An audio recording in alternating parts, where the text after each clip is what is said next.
Hello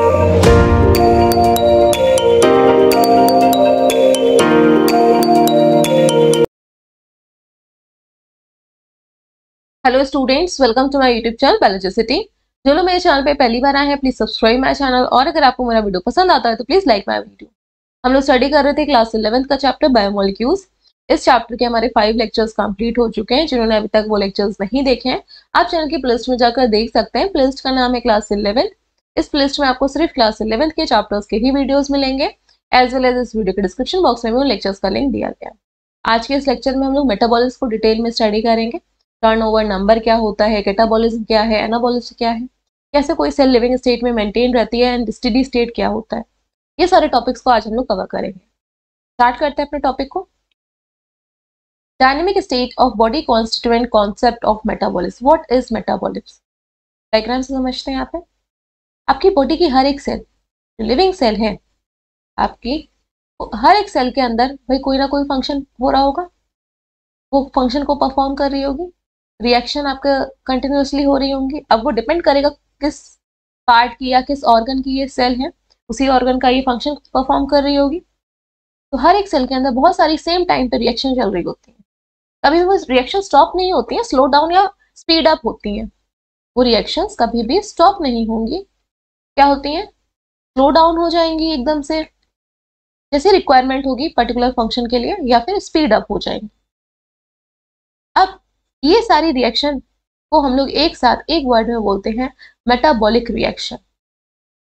we called it as metabolic reactions और metabolism, या फिर हम लोग सिंपली मेटाबॉलिज्म भी बोल सकते हैं।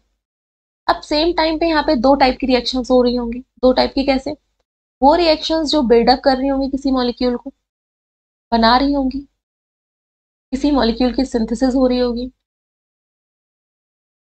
और सेल के अंदर कोई मॉलिक्यूल आपका ब्रेकडाउन भी हो रहा होगा। तो कुछ रिएक्शंस आपका किसी पर्टिकुलर मॉलिक्यूल को, कंपाउंड को ब्रेक डाउन कर रही होंगी, और कहीं पे आपका उसी सेल में किसी न्यू कंपाउंड की, मॉलिक्यूल की सिंथेसिस हो रही होगी। और इन सबको एक साथ हम लोग मेटाबॉलिज्म बोलते हैं। तो जब आपकी सिंथेसिस हो रही होगी तो वो रिएक्शन जब किसी मॉलिक्यूल की या कंपाउंड की सिंथेसिस के लिए रिस्पॉन्सिबल है, then we called it as anabolism. तब हम उन रिएक्शंस को हम लोग क्या बोलेंगे? Anabolic reactions. Anabolic reactions. And same time पे जो ब्रेकडाउन वाली रिएक्शंस हो रही है, कोई पर्टिकुलर कंपाउंड या मॉलिक्यूल ब्रेकडाउन हो रहा होगा, then we called it as catabolic reactions. Catabolic reactions. तो आप कैसे इसको याद करोगे? ए मींस ऐड से कोई चीज बड़ी होती है तो सिंथेसाइज हो रही है। कैटा काट दो तो ब्रेकडाउन वाली रिएक्शंस क्या हो गई? Catabolic reactions. तरह से याद रहेगा।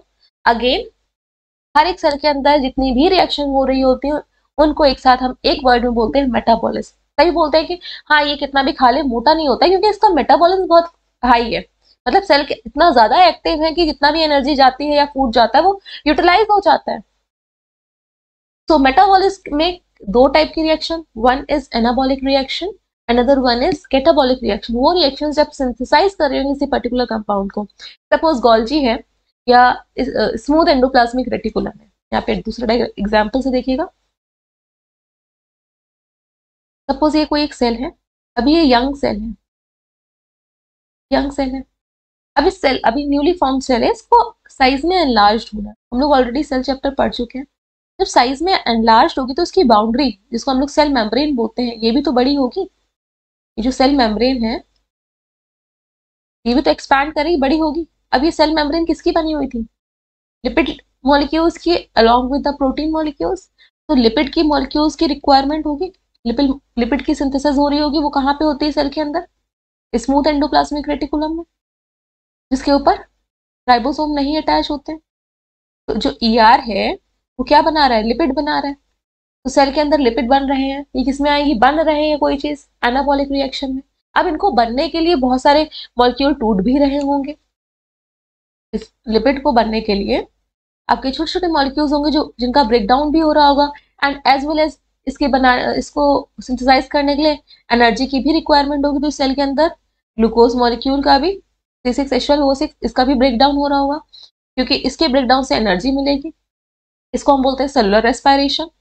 अब इतनी सारी रिएक्शन, अभी तो मैंने सिर्फ 2 ही बताई हैं, एक टाइम पे बहुत सारी रिएक्शन चल रही हैं, तो एक साथ हम क्या बोल रहे हैं, मेटाबॉलिस। अब यहाँ पे एनर्जी जो बन रही है वहां पे क्या हो रहा है, ब्रेकडाउन हो रहा है ग्लूकोज का, तो it is a catabolic reaction, catabolic reaction. और सेम टाइम पे वो एनर्जी यूज हो रही है लिपिड मॉलिक्यूल को बनाने में, तभी तो भाई मेम्ब्रेन बढ़ पाएगी। सपोज आप जिस रूम में बैठे हो वहां पे जो वॉल्स है वो ब्रिक की बनी हुई है, अब आपको उस रूम का साइज बड़ा करना है, कैसे होगा, सपोज बड़ा हो सकता है तो एक्स्ट्रा ब्रिक्स को ऐड करना पड़ेगा। वो ब्रिक्स कौन बना रहा होगा, सेल ही तो बना रही होंगी। तो सेम यहाँ पे भी है, सेल के अंदर सेल का साइज को बड़ा करना है, तो सेल मेम्ब्रेन किसकी बनी हुई, लिपिड लेयर और प्रोटीन की बनी हुई, तो लिपिड भी सिंथेसाइज हो रहा है। वो सिंथेसाइज वाली रिएक्शन को हम क्या बोलते हैं, एनाबॉलिक रिएक्शंस, एनाबॉलिक रिएक्शंस। अब क्योंकि एक मॉलिक्यूल आपका कन्वर्ट हो रहा है दूसरे मॉलिक्यूल में, तो पर यूनिट टाइम में एक इसको कन्वर्ट करने वाला एंजाइम जो रिस्पॉन्सिबल है एक बार में एक मॉलिक्यूल को कितने मॉलिक्यूल्स को एक बार में कन्वर्ट कर रहा है, इसको हम लोग बोलते हैं टर्नओवर नंबर। अगेन, एक एंजाइम पर्टिकुलर सबस्ट्रेट को एट अ टाइम कितने प्रोडक्ट में कन्वर्ट कर रहा है, that is known as turnover number. और कभी भी आपकी सेल इक्विलिब्रियम वाली स्टेट में नहीं आती। सपोज ये साइटोप्लाज्म पूरे में है, सेल ऑर्गेनल्स प्रेजेंट होंगे, तो इसके अंदर जो रिएक्शन चल रही होती है वो स्लो डाउन होंगी या स्पीड अप होगी, लेकिन इक्विलिब्रियम में नहीं आएंगी। इसके लिए भी दूसरा एग्जांपल समझ लेते हैं। यहाँ पे सपोज यहाँ पे एक वुडन प्लैंक है, वुडन प्लैंक मतलब वुड का टुकड़ा इस तरह से, ये अब यहाँ पे एक बॉल रखी हुई और ये बिल्कुल इक्विलिब्रियम में, इक्विलिब्रियम स्टेबल है, इक्विलिब्रियम। तो क्या बॉल मूव करेगी, बॉल किस डायरेक्शन में मूव करेगी, किसी भी डायरेक्शन में नहीं, ये तो यही स्टेबल हो जाएगी। और अगर हमारी सेल के अंदर रिएक्शंस इक्विलिब्रियम में आ जाएंगी, फिर सेल में कोई भी फंक्शन नहीं होगा, कभी भी रिएक्शन इक्विलिब्रियम में नहीं आती है। स्पीड अप होंगी, या तो इस साइड को ये झुक जाएगा या इस साइड को झुक जाएगा, स्लो डाउन हो जाएगी। अगर ये सपोज ये लेफ्ट हैंड साइड है और ये राइट हैंड साइड है, जब लेफ्ट हैंड साइड क्या हो गया, टिल्ट हो गया, तो राइट हैंड साइड वाली रिएक्शन क्या होगी, स्लो डाउन हो गई, लेफ्ट हैंड साइड वाली रिएक्शन बढ़ गई। ये इसका मतलब क्या हुआ आपका, रिवर्सिबल रिएक्शन की यहाँ पे हम लोग बात कर रहे हैं। रिवर्सिबल रिएक्शन में यही तो होता है, substrate to product, product to substrate breakdown होता है एज पर द रिक्वायरमेंट। तो ये कभी भी इक्विलिब्रियम में नहीं आती हैं रिएक्शन, हमेशा स्टेडी स्टेट में रहती, कंटिन्यूअसली होती हैं।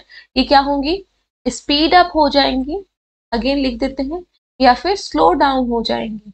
अगर इक्विलिब्रियम में आ गई, अगर बाय चांस अचीव कर भी लिया इक्विलिब्रियम, अब उस सेल की फंक्शनिंग तो रुकी जाएगी, क्योंकि उसके अंदर कोई मोमेंटम ही नहीं है। मोमेंटम वर्ड का मतलब क्या होता है कि सपोज अगर कोई बड़ा सा हैवी सा बॉक्स है, एक बार आपने उसको स्टार्टिंग में धक्का देना है तो बहुत ज्यादा फोर्स की रिक्वायरमेंट होती है, लेकिन एक बार जब वो मोशन में आ जाता है तो थोड़ा लिटिल फोर्स की रिक्वायरमेंट होती है उसको आगे मूव कराने में। इस चीज को बोलते हैं मोमेंटम क्रिएट हो गया एक। सेम यहाँ पे रिएक्शन के साथ भी, अगर बिल्कुल स्टेबल हो गया, अब वो ही नहीं, परफॉर्म ही नहीं कर रही है, तो ये स्टेडी स्टेट में होती है सारी रिएक्शंस, लगातार चल रही होती हैं, कभी भी स्टॉप नहीं होती हैं, बस वो स्टेडी स्टेट, स्लो डाउन हो जाएंगी। पॉइंट्स को रीड कर लेते हैं।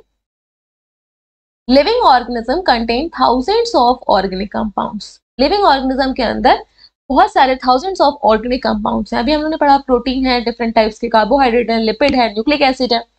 दीज कंपाउंड्स, और you can say that biomolecules, क्योंकि लिविंग ऑर्गेनिज्म का पार्ट है, are present in certain concentration. इनका जो कंसंट्रेशन है वो फिक्स होता है, ऐसा नहीं है कि हाँ बहुत सारा, अगर आपने फूड के डाइट के थ्रू फैट ले लिया या प्रोटीन ले लिया तो आपकी बॉडी में स्टोर हो जाएगा, नहीं, आपकी बॉडी में उनका कंसंट्रेशन फिक्स है। Expressed as moles per cell, कितने मॉलिक्यूल्स पर सेल है, मॉलिक्यूल्स पर लीटर है, या फिर एटीसी। डिफरेंट डिफरेंट हम लोग पैरामीटर्स में इसको मेजर करके कंसंट्रेशन को डिस्क्राइब कर सकते हैं। All these molecules have a turn over, इनका टर्न ओवर नंबर है, कितने मॉलिक्यूल्स एट अ टाइम आपके कितने डिफरेंट मॉलिक्यूल्स में चेंज हो रहे हैं।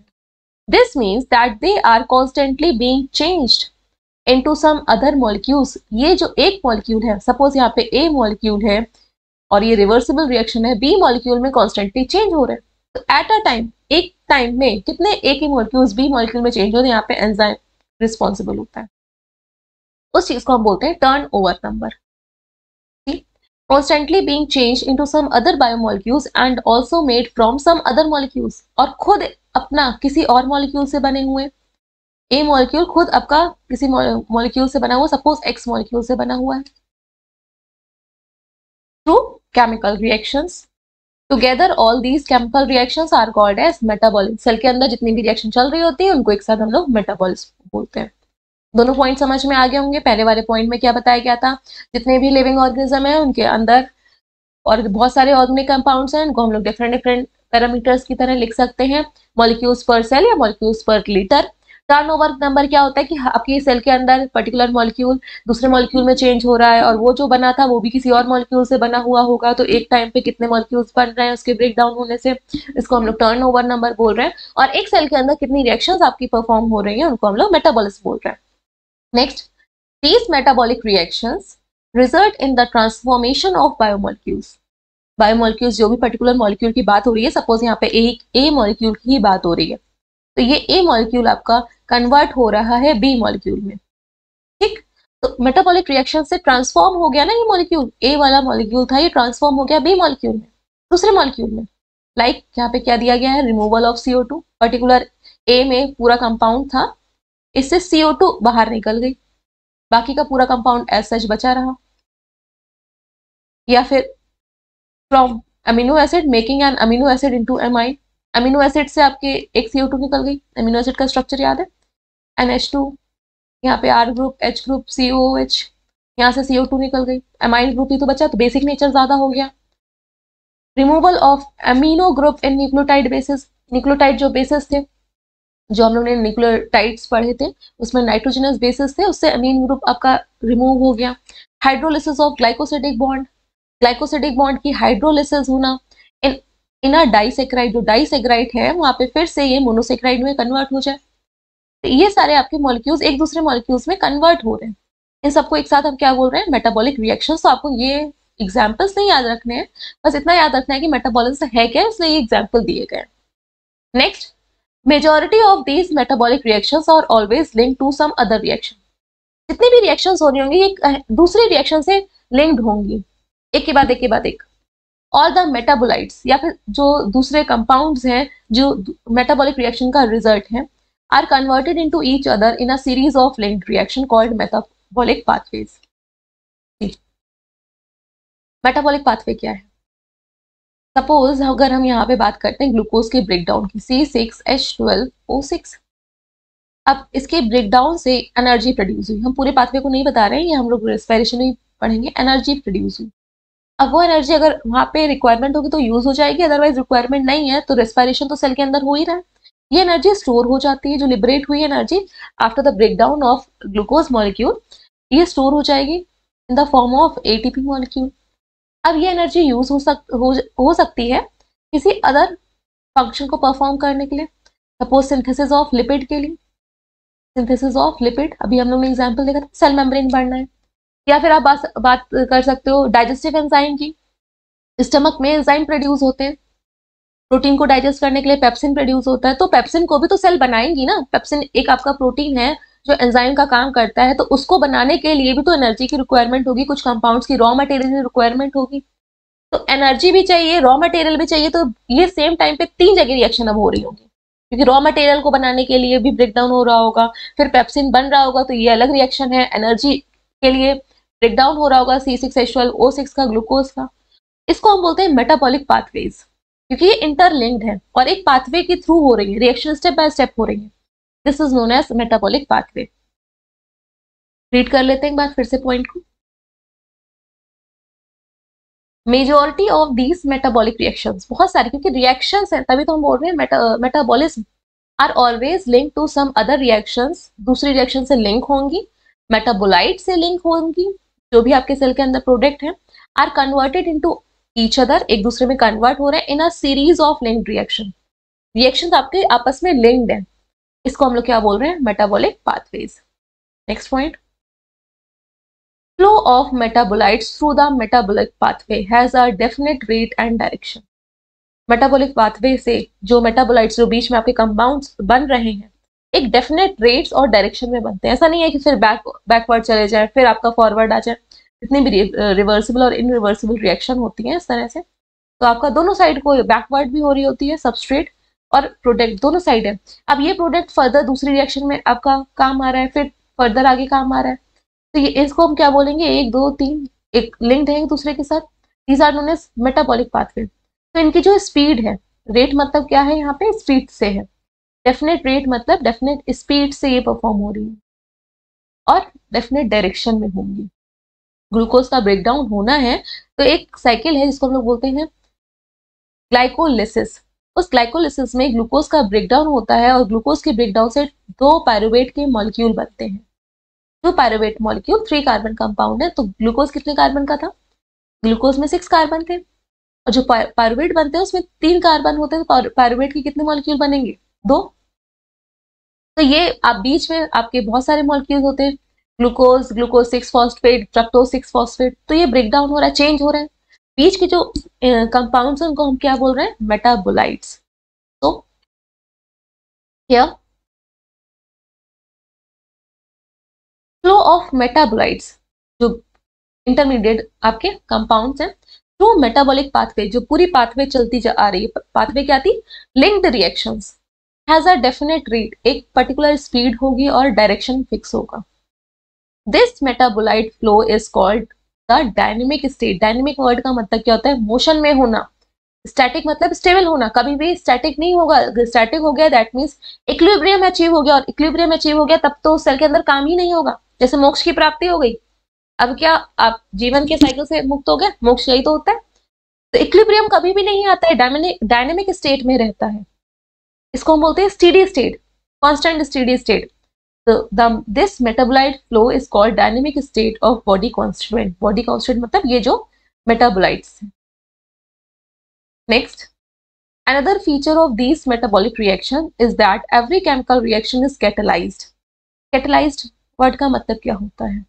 What is catalyst?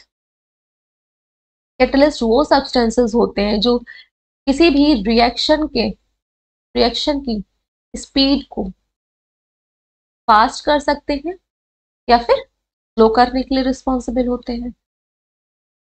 ऐसे मॉलिक्यूल्स जो स्पीड ऑफ अ रिएक्शन को अफेक्ट कर रहे हैं, फास्ट कर रहे हैं या स्लो कर रहे हैं, उनको कैटालिस्ट बोलते हैं। तभी जो हमारी रिएक्शंस हैं वो आपकी नॉन इक्विलिब्रियम में स्टेडी स्टेट में रहती हैं, कभी भी स्टैटिक स्टेट में नहीं आती। क्यों? क्योंकि ये स्लो डाउन होती है और स्पीड अप होती है, तो वहां पे कैटलिस्ट काम करते हैं। स्पीड अप करना होगा तो दूसरा आपका एंजाइम है, स्लो डाउन करना है सपोज दूसरा एंजाइम है। तो ये सारी की सारी रिएक्शन को कंट्रोल करने का काम कौन करता है, कैटलिस्ट करते हैं। और क्योंकि वो कैटलिस्ट हमारी बॉडी के हैं, ऑर्गेनिज्म के हैं, तो इनको हम लोग बायो कैटलिस्ट बोलते हैं और इनका नाम क्या है, एंजाइम्स। जो ये कैटलिस्ट हैं क्योंकि हमारे लिविंग ऑर्गेनिज्म के हैं, so we called it as enzymes.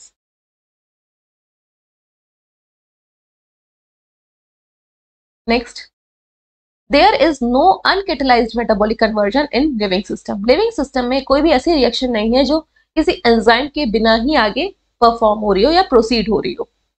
ठीक, सारी रिएक्शन क्या है, कैटलाइज्ड है। कैटलाइज्ड मतलब ऐसे मॉलिक्यूल उनको अफेक्ट करेंगे जो उनकी स्पीड ऑफ रिएक्शन को क्या कर सकते हैं, स्पीड करेंगे या स्लो डाउन करेंगे। विदाउट कैटलिस्ट आपकी मेटाबॉलिक कन्वर्जन नहीं होता है। कोई भी रिएक्शन ऐसी नहीं है जो अनकैटलाइज्ड हो, metabolic reaction. The catalyst which Hesson मतलब फास्ट करना the rate of a given metabolic conversion है यहाँ पे, इट इज कन्वर्जन। मोस्टली जो आपके कैटलिस्ट हैं जो लिविंग ऑर्गेनिज्म में पाए जाते हैं, एक सेल के अंदर प्रेजेंट है, जो पर्टिकुलर रिएक्शन को प्रोसीड कराने के लिए रिस्पॉन्सिबल है, वो स्पीड ऑफ रिएक्शन को फास्ट ही करते हैं। आर ऑल्सो प्रोटीन, ये प्रोटीन के बने हुए हैं। प्रोटीन मतलब एमिनो एसिड के बने होंगे। एमिनो एसिड क्या थे, एमीन ग्रुप भी और COH ग्रुप भी।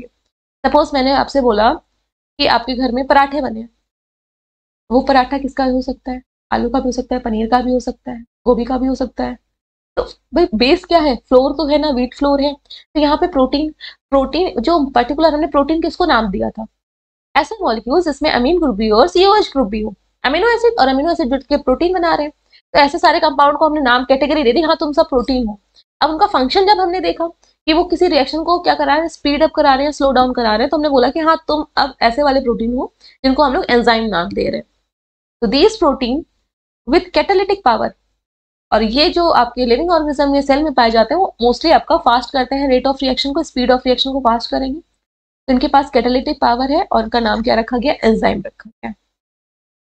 Next topic, metabolic pathways can lead to a more complex structure from a simpler structure. Example, acetic acid, CH3COOH, आपका कोलेस्ट्रॉल जो आपका कॉम्प्लेक्स स्ट्रक्चर है, जो आपकी मेटाबॉलिक पाथवेज होती है वो एक सिंपल से स्ट्रक्चर को कॉम्प्लेक्स स्ट्रक्चर में कन्वर्ट कर देती है। तो इनको हम लोग क्या बोल रहे हैं, मेटाबोलाइट्स, जिनको हम लोग क्या बोलेंगे, एनाबॉलिक पाथवेज, क्योंकि यहाँ पे सिंथेसिस हो रही है। एसिटिक एसिड आपका सिंपल कंपाउंड था, इससे कॉम्प्लेक्स कंपाउंड बना है, और lead to a simpler structure from a complex structure. और कॉम्प्लेक्स स्ट्रक्चर का ब्रेकडाउन होना सिंपल स्ट्रक्चर में, फॉर एग्जांपल ग्लूकोज, ग्लूकोज से लैक्टिक एसिड बन गया, C6H12O6 से आपका लैक्टिक एसिड बन गया in our skeletal muscle, it is known as catabolic pathway.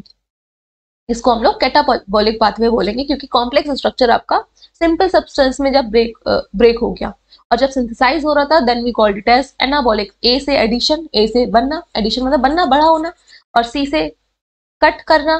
Catabolic में आपका ब्रेकडाउन वाली रिएक्शन आ रही होंगी, और दोनों को एक साथ क्या बोलते हैं हम लोग, मेटाबॉलिज्म। अब कोई किसी भी सेल के अंदर अगर रिएक्शन हो रही होंगी तो इसका आपका रिएक्शन का रेट ज्यादा होगा, एनाबॉलिक का कि कैटाबॉलिक का? ऑब्वियस है एनाबॉलिक का ज्यादा होना चाहिए, एक नेट प्रॉफिट होना चाहिए ना, एनाबॉलिक का ज्यादा होना चाहिए rate of reaction as compare to the catabolic pathway. बनने वाली रिएक्शन ज्यादा होनी चाहिए, सिंथेसाइज करने वाली। Anabolic pathways as expected consume energy.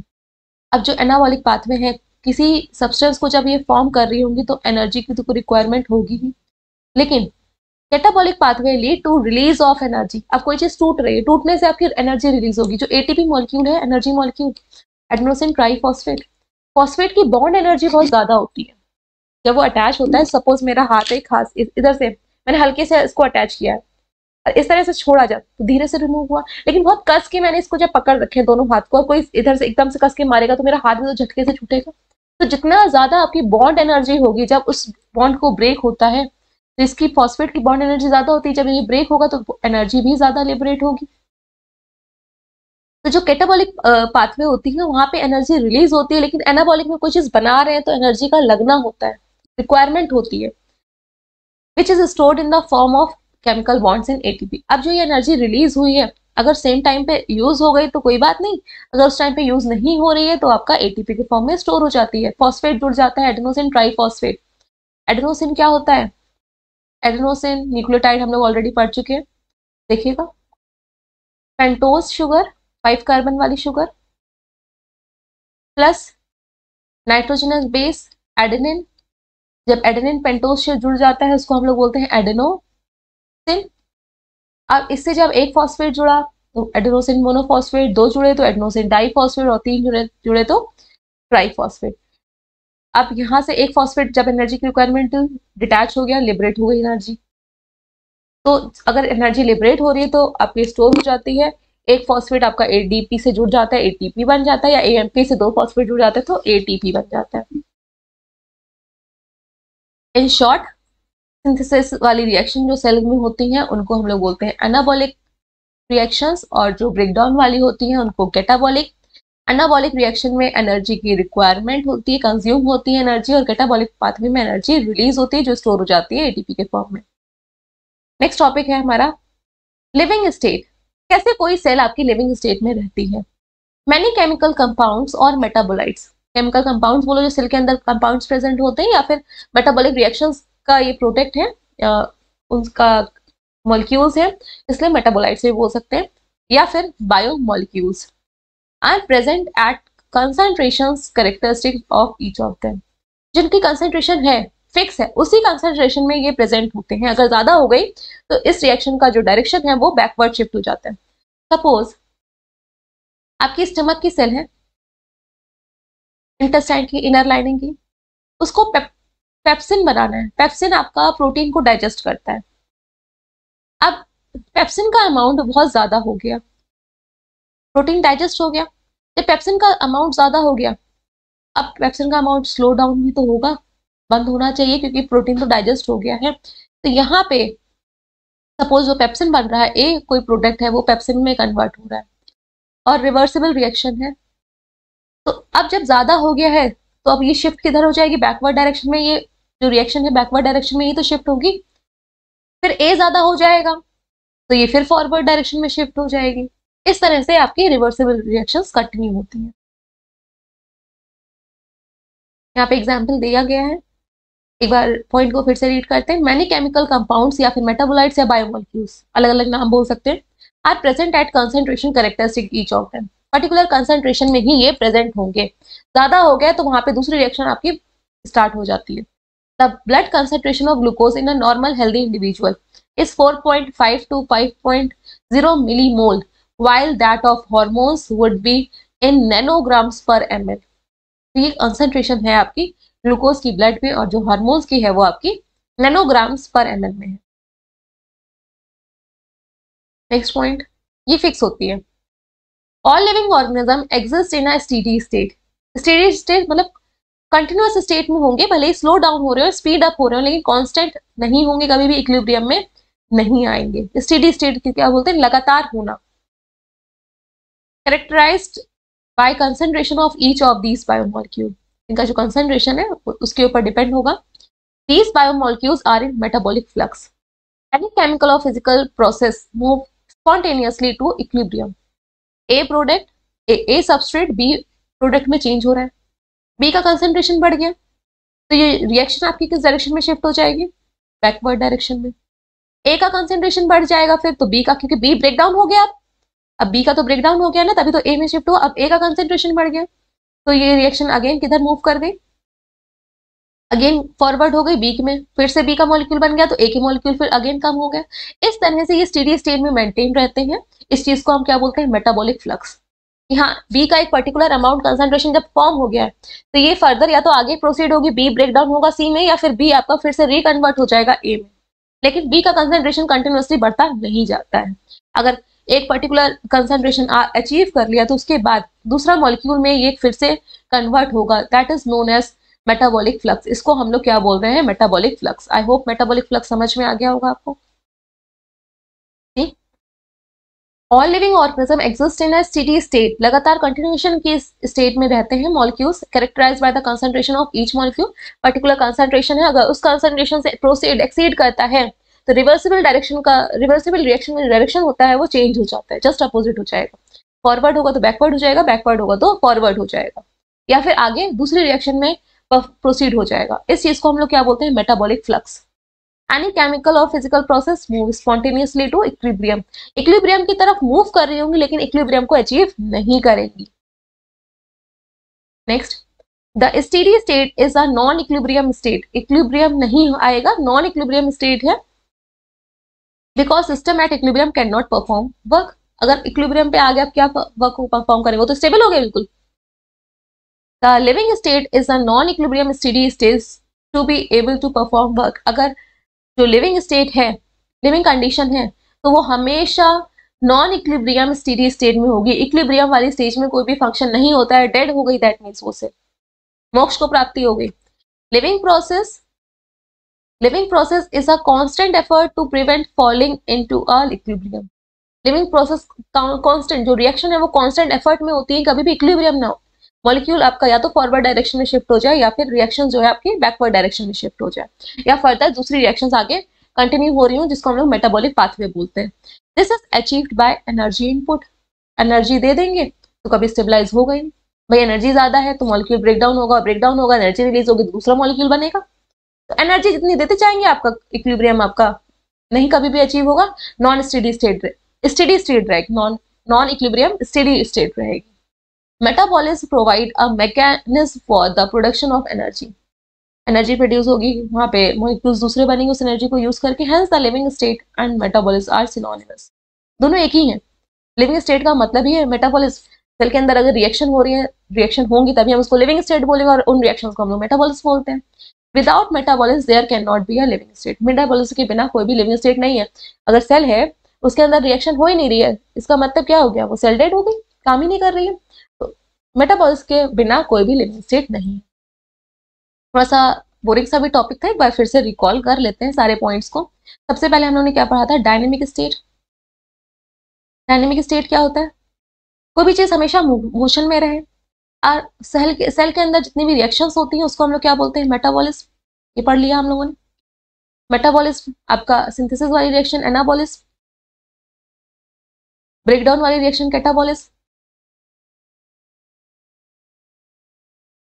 Metabolic pathway पढ़ा था हम लोगों ने, इंटरलिंक्ड होती हैं मेटाबॉलिक रिएक्शंस और एक पाथवे क्रिएट होता है जिसको हम लोग मेटाबॉलिक पाथवे बोलते हैं, एक दूसरे के ऊपर इंटरडिपेंडेंट इंटरलिंक है।